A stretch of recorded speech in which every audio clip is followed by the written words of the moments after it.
Hi viewers, welcome back to Hesh kitchen. ఈరోజు మనము చాలా ఫాస్ట్గా ఈజీగా పిల్లలకి చాలా ఇష్టంగా ఈవెన్ పెద్దవాళ్ళు కూడా అన్నంలో కన్నా చపాతీలో కన్నా పుల్కాస్లో కన్నా ఇష్టపడి తినే వంకాయ శనగపప్పు కర్రీ ప్రిపేర్ చేసుకుంటున్నామండి. So let us start our procedure. వంకాయ శనగపప్పు కూరకి కడాయి పెట్టుకొని కొంచెం ఆయిల్ వేసుకుంటున్నానండి. ఫస్ట్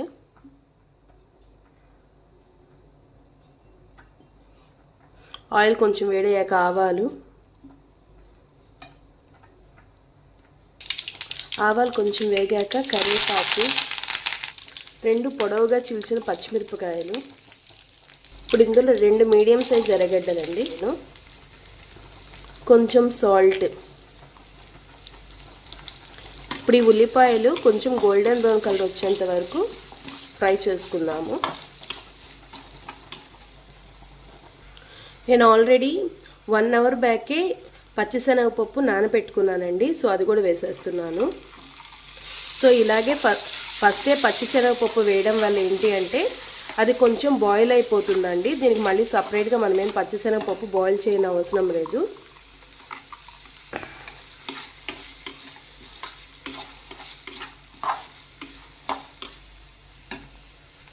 ఇప్పుడు ఇందులో ఒక 1/2 స్పూన్ పసుపు, ఇది కూడా బాగా మిక్స్ అయ్యేలా ఫ్రై చేసుకుందాం.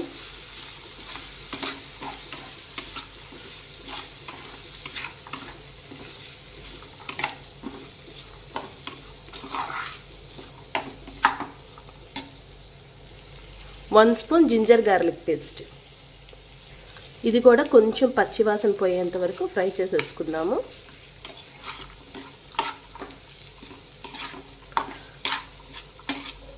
పెట్టి కొంచెం కుక్ అవనిద్దామండి. ఒక 2 మినిట్స్ దీన్ని మూత పెట్టి కుక్ అవనిద్దాము. సో ఒక 2 మినిట్స్ అయింది కదా, నెక్స్ట్ ప్రాసెస్కి వెళ్దాం.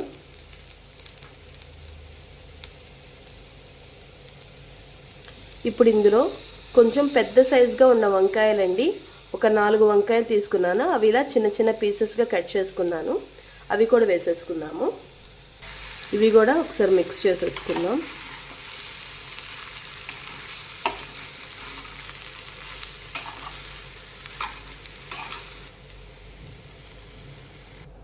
దీన్ని ఒక 2 మినిట్స్ ఇప్పుడు మూత పెట్టి ఉడకనిద్దామండి.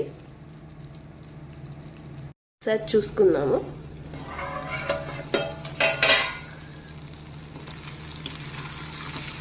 చూడండి వ్యూవర్స్, కొంచెం కుక్ అయింది కదా. ఇప్పుడు నెక్స్ట్ ప్రాసెస్కి వెళ్దామండి. ఇప్పుడు ఇందులో నేను ఇలా చిన్న చిన్న పీసెస్గా కట్ చేసుకుని 2 మీడియం సైజ్ టమోటాలు వేస్తున్నాను. ఇది కూడా బాగా మిక్స్ చేసుకుందాం.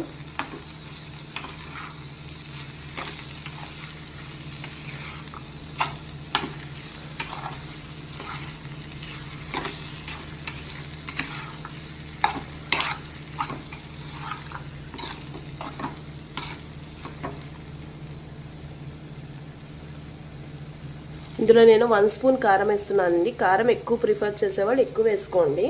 మేము తక్కువే తింటాం కాబట్టి తక్కువే వేస్తున్నాను. బాగా మిక్స్ చేసుకున్నాము కారం వేసుకొని.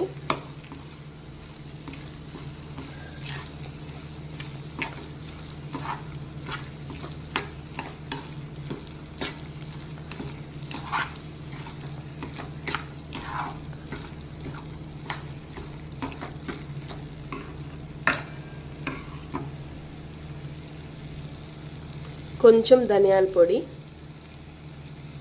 కొంచెం గరం మసాలా, ఇవి ఒక్కసారి మిక్స్ చేసుకుందామండి. కొంచెం ధనియాల పొడి, కొంచెం గరం మసాలా వేసుకున్నాం కదా, ఇది ఒక్కసారి మిక్స్ చేసుకొని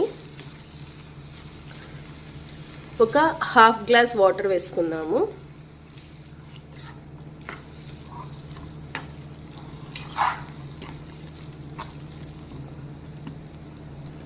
ఇప్పుడు ఇందులో ఫైనల్గా ఎండు కొబ్బరి పొడి అండి.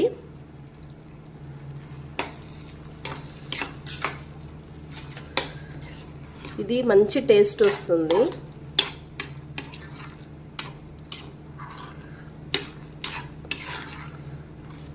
లాస్ట్ ఇంకా మనం స్టవ్ ఆఫ్ చేస్తామన్నా ఒక 2-3 మినిట్స్ ముందేసేసుకోండి. ఎండు కొబ్బరి పొడి సరిపోతుంది. ఇంకా అయిపోయిందండి. ఒక 2-3 మినిట్స్ తర్వాత మనం స్టవ్ ఆఫ్ చేసేసుకో. సో ఫైనల్లీ మన కర్రీ ప్రిపేర్ అయిపోయిందండి. దీని సర్వింగ్ బౌల్లోకి తీసేసుకుందాము.